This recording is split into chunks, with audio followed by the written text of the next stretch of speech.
Yeah. Let me ask a second question also. I think you talked about it a little bit. Yeah. That the fact that we don't really take a literalist interpretation doesn't mean that a figurative discussion is wrong. And but in modern Muslim lexicon, the word ta'wil has kind of assumed a negative connotation. Right. And I wanted to ask, does that have a traditional basis as well? And in fact, in the verse in Surah Al-Imran that you quoted a few times, it is used in a little bit of a negative where it says,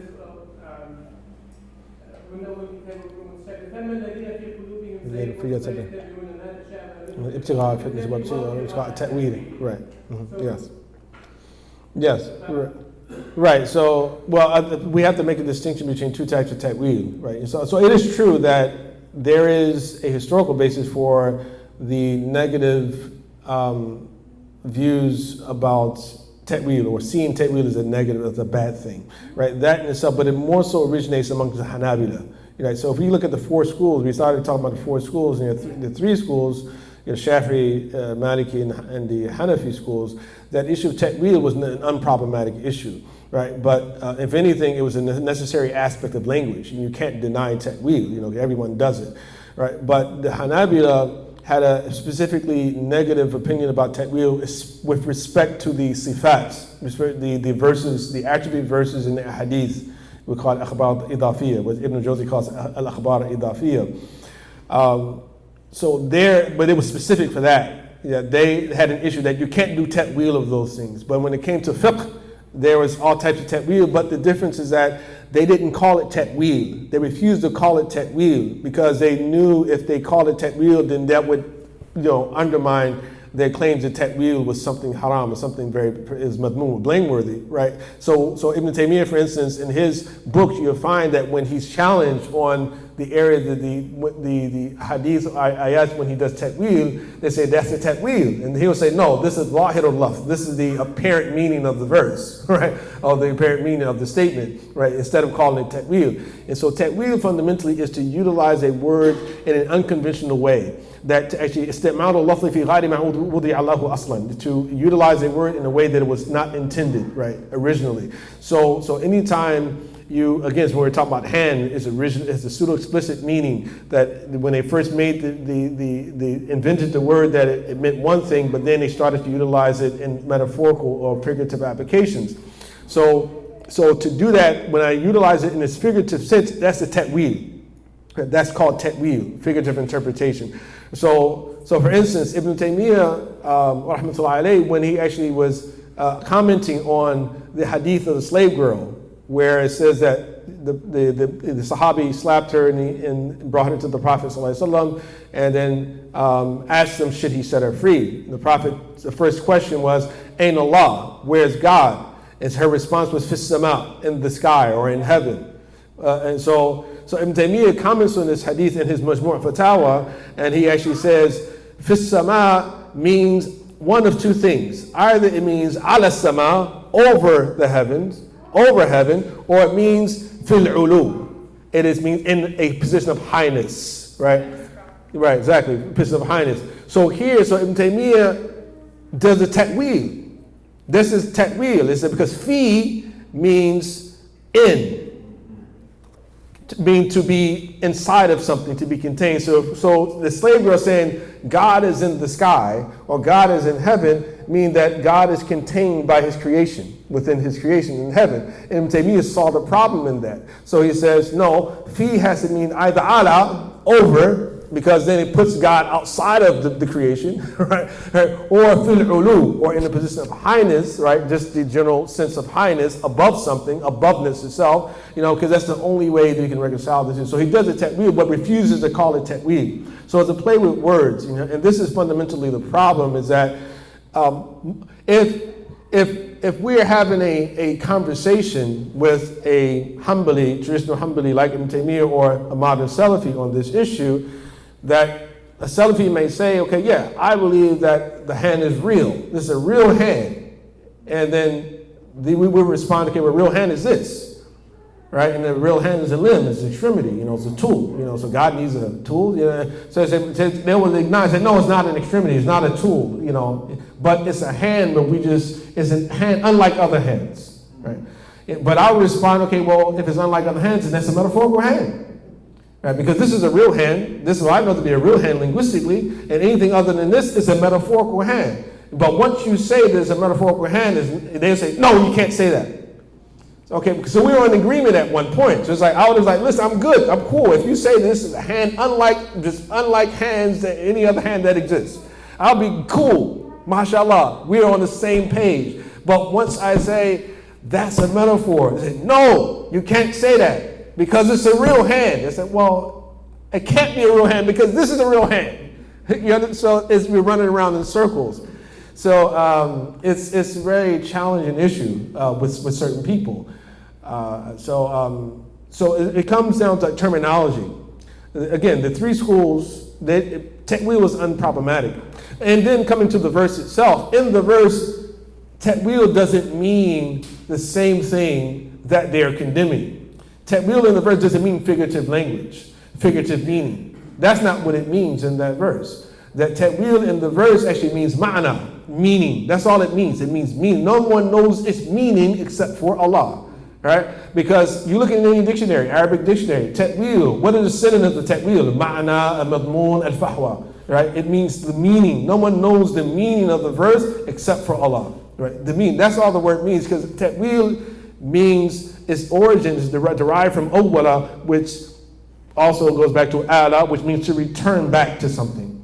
And so no one knows it refers back to except for God, right? So that's really what's intended by it. So it means that no one knows its meaning except for Allah. It doesn't mean that no one knows its use in a way other than it was originally intended except for God. No, because that's a later definition. Right, you understand? That was after the Quranic revelation that even scholars started to even talk about the definition of the word ta'wil or in the linguistic context, right? So this is a point of confusion as well. Ta'wil as a technical term and ta'wil as a basic linguistic term in the Quran, which is synonymous with the word meaning. And this is where Ibn Taymiyyah, his view becomes confusing to many people as well, because Ibn Taymiyyah's reading of the word of the actual verse is such that you would have to imply that Allah subhanahu wa ta'ala, or had to accept that Allah has revealed not ayat, but Allah revealed sifat.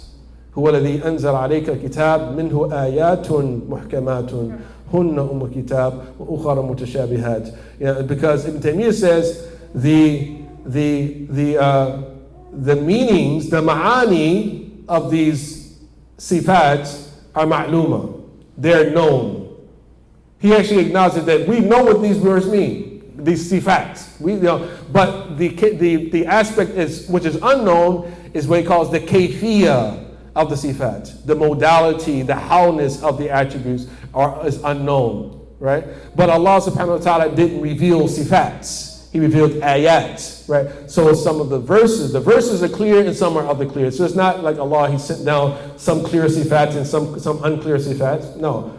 And so you would have to, if you follow me, I don't know if I'm speaking a little bit too fast for you on that issue, but it's a subtlety which is there. And this is the source of most of the confusion, I would say, between the majority of Sunnis and I would say in the Salafis or in the Hanbalis who actually take that same view. So Ibn Taymiyyah has his own definition of what's called zahir, and when he, instead of him adopting the definitions of the mainstream scholars on this point, he has his own term, and by utilizing that own term, when he gets caught doing ta'wil, he's able to escape the accusation of doing something he condemned others for doing. Right? So he said, this is the zahir of the lafz. This is the apparent meaning of the word, rather than saying this is the ta'wil. This is a figurative usage of the term or this particular type of phrase. Yeah. Yes, sir. He came to mind looking at the second section of the book, talking about the rational proofs. Yes. In his book against the Greek logicians, Yes. he criticized Al-Ghazali, Yes, right. Sina, and many others for Right. engaging in Greek style form of logical Right. reasoning. Mhm. So I'm wondering, how does Al-Ghazali distance himself from the Greek style and stay within the style of Islamic thought? Well, he doesn't. See, that's the thing about it. See, there's what we have to understand about certain phenomena are just social phenomena. Like we have there's this idea that yeah.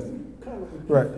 Well, the question relates to Ibn Taymiyyah's criticism of Imam Ghazali in his book on his refutation of against the logicians, right? Radd al-Mantiqiyin in his book. And he's critical of Ghazali, and in particular, in his general criticism of the Ash'ari, and Maturidis, is that they appropriated some things from Greek logic and Greek sort of the liberal arts in order to introduce or make a lot of their arguments. And I think that the problem is that there's the assumption that there is an original Muslim way of doing certain things that we find come up in a number of areas, right? So for instance, economics, right? There are Muslims who have written about Islamic economic system, quote unquote, or Islamic governance, the way that you become the Khalifa, right? By the direction of the Prophet ﷺ, which doesn't exist, right? But there have been books written about that, this is the right way to become the Khalifa, this is the wrong way to become the Khalifa, right? And the Prophet ﷺ left no clear direction on how to become the Khalifa or become the head of state. The Prophet ﷺ did not have a total sort of like theory of economics, right, in the way that we understand it, in a way like Marxism or capitalism, you understand? But there are scholars who have written about these things in such a way to make us believe that those things do exist. Yeah, there are principles that do exist, and we can extrapolate them from the Prophet's, his judgments, right? There's no doubt about it. But a clearly articulated and total theory of these things, they don't exist. And one of those things as well is this idea that that language, right, the way that Muslims, right, use a word necessarily is special, right? And so if Muslims are not using the word a certain way, then it's, then the word itself, the meaning itself is invalid, even if it originates in the language that is used in that way. So for instance, language, we all speak the same language right now. We're speaking English, right? Well, some of us come from, from different countries. I'm from Turkey. You have people from Morocco. You have people from, you understand them, but people still speak the same language, right? Cultural appropriation, intercultural appropriation is universal and transhistorical. Has always been the case, right? So, for instance, you read the Quran. Open the Quran, and you'll see that if you study it, the language of the Quran, that there are a lot of words in the Quran that don't originate from Arabic. There are words in the Quran which originate from Hebrew, some that originate from Persian, some originate from Greek, some originate from Ethiopian language, of ancient East Africa, the kingdom of Aksum. And these things are outlined. You find them in books about the sciences of the Quran, right? So cultural appropriation is natural. People borrow things from one another. So why does it have to be that Ghazali necessarily simply appropriated something from the Greeks, right?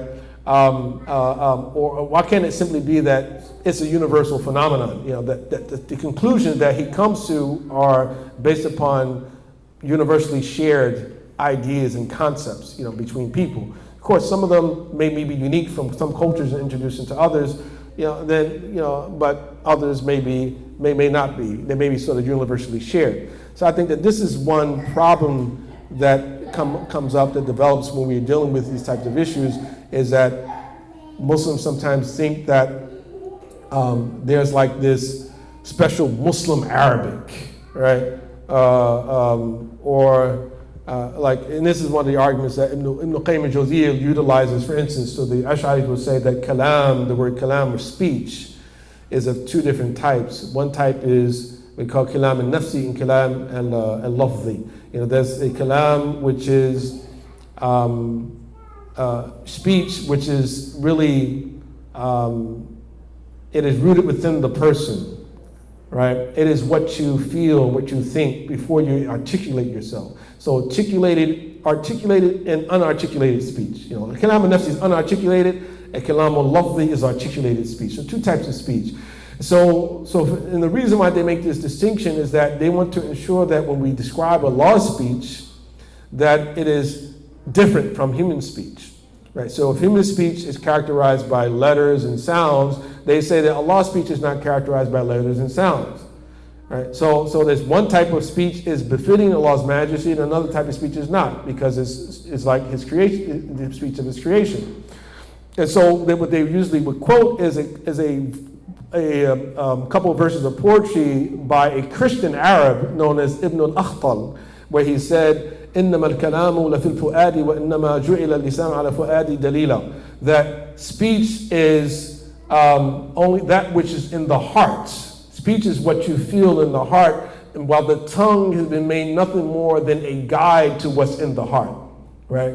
And so Ibn Qayyim al-Jawziyah, he quotes this and he says, well, this is invalid as evidence because Ibn Akhtal was a Christian. Now I said, well, so he's saying that in order for me to accept that a linguistic point is factual, that the person has to be Muslim, right? It's like saying that, listen, that the phrase, the book is new, is invalid as a invalid grammatical expression because a Muslim wasn't the first one to introduce that phrase. Yeah. Or even better, it's like a word, any word, you think of any word, that this word, that this is we call this a bottle of water, right? We have to make sure that the source of that knowledge is a Muslim in order before we say that we can call it a bottle of water. Yeah, so the argument is totally fallacious, completely fallacious, So I think that this is part of what leads to a lot of the confusion in our community as well. And as some say, if you don't have your own philosophy, then you want to be influenced by someone else's philosophy, you see. So, and I think that this is part of what occurs in these issues. Yeah.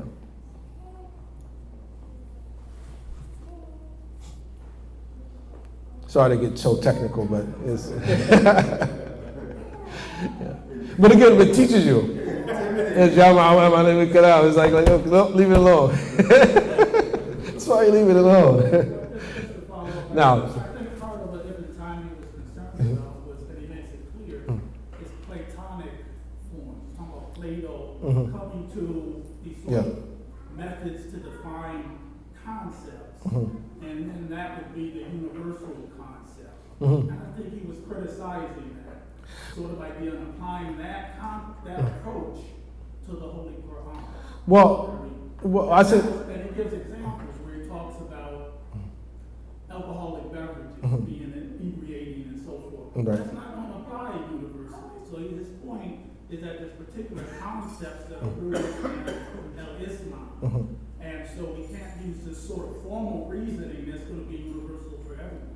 Right, I think that... At the same time, he was concerned about, the Crusades, about the Mongols. And those were real concerns in the historical context, and I think to some extent that also applies today. Yeah, I mean, there are a number of things that can be said about that. And I would say, I'll try to be very brief as possible. But I think that the point that we can agree with Ibn Taymiyyah on is that you cannot make it an obligation upon a Muslim to study theology in the way that the Ash'aris and Ghazali generally would study it. When you study, we call the ahkam aqliya, right? The rational judgments and, possible, impossible, necessary, and all these types of things. That's not an obligation upon every Muslim. No one can say that a Muslim has to study things in that particular fashion. So I think that was the really larger motivating, or one of the larger motivating factors behind Ibn Taymiyyah's push back against the mainstream theologians on this issues, is that common Muslims, for one, it's too confusing for most Muslims. Secondly, most Muslims are not even concerned with it. In his time, most Muslims were still illiterate. They couldn't read or write anyway. So they just generally just listened to what the scholars said to them. So giving them these complex things and then making it an obligation upon them, and then when they make a mistake and we accuse them of kufr, and say, no, you can't do that, because they don't have the obligation to believe in those things to begin with. So for instance, does a Muslim have to believe that Allah subhanahu wa ta'ala does not speak without letter and sound? No. But does a person have to say that Allah does speak with letter and sound? No, you don't. All we have the obligation to believe is that Allah speaks. That He spoke to Musa alayhi salam, and that's it. How did it happen? Listen, we ain't got to get into that. Was it letter and sound? Was it not letter and sound? That's not an obligation upon any Muslim to do.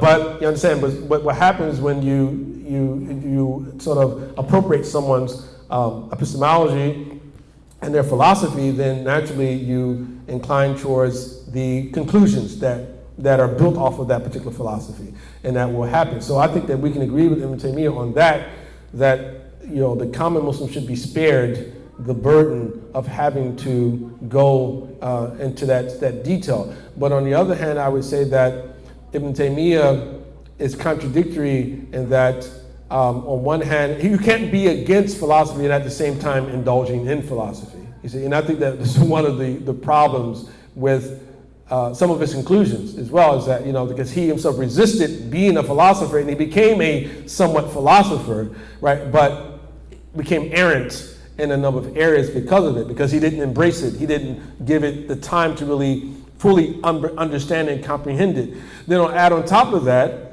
Ibn Taymiyyah was in prison most of his life, right? You understand, because of his beliefs, and I can't put it past him that some of his stubbornness, I would say, against the mainstream scholars did not originate from a place of resentment. You understand? Because many of times his imprisonment a lot of times was caused by those scholars, who came out against him. You understand? So you get what I'm saying? Say grudges and things like that too, and there are many of these type of grudges that have existed in Islamic history. So it can't be a thing where, okay, I like Ibn Taymiyyah so much, I believe that he was completely 100% sincere in everything that he said, and he was only doing things for Allah, and then all these other guys, they were just like this government scholars, and they were just puppets of them, and they had no valid claims against them, and they just really were afraid of his knowledge. But his knowledge is still with us. They didn't burn his books. You see, like Ghazali's books were burned, more than one occasion in certain parts of Islamic history, you see.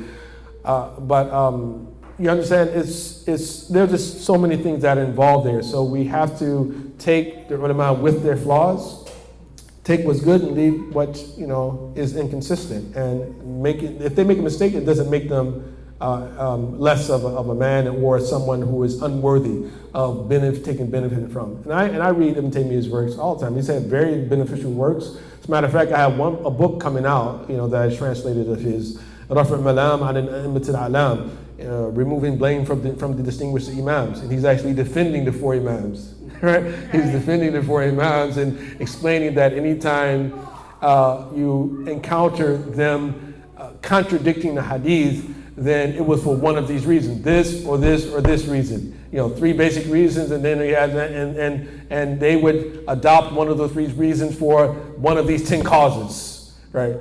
One of these 10 things occurred, then they will project the hadith because this reason or that reason. So he gives a defense of the four imams, so people would just say, oh, you just throw it away anytime you find your imam says something against the hadith. But in Taymiyyah, actually, his position was a bit different than that. So, yeah. That's why I'm asking you. I'm from Syria. Yes. The problem. Yes, it's Ibn Taymiyyah, Harrani, right? Yeah, Muslim, we have Sunni and Arab. Yes. But same culture, same. Sunni follow Muhammad sallallahu alaihi wasallam. Alawi follow Ali. Yes. Alawi fight Sunni. That's why big fight. Yeah, but I think it's different. The four schools are different from. The clashes between Sunni and Alawi is not the same as the clash between, Hanafi and Maliki. You understand? It's not the same, because the four schools are legal schools. Alawi as opposed to Sunni is like theological differences. You understand? Right? Yeah. Well, that's where they differ. You understand? So if you're saying that Ali is God or something like that, then you understand it's like, well, are you really Muslim? You see, if you say Ali is God, right? So, it's. Ali, sorry, Ali prophet, no God. Well, or even say he's a prophet. They believe Allah is God, Right. but Prophet Ali, and Sunni believe the Prophet is Muhammad. Yeah, so for Sunnis that's unacceptable. That's kufr, right? For Sunnis, you understand, and for Shia, most of the 12 are Shiites as well. That it's kufr, right? So it's a theological difference. It's not just like, oh, we pray like this and we pray like that. The Malikis, Hanafi, well, you pray with your hands below your navel, and the Malikis are right. So everybody else confused. Well, you hold them up here, hold them down there, hold over here. Listen, and most of the Shiites pray like the Malikis too, and the Ibadis.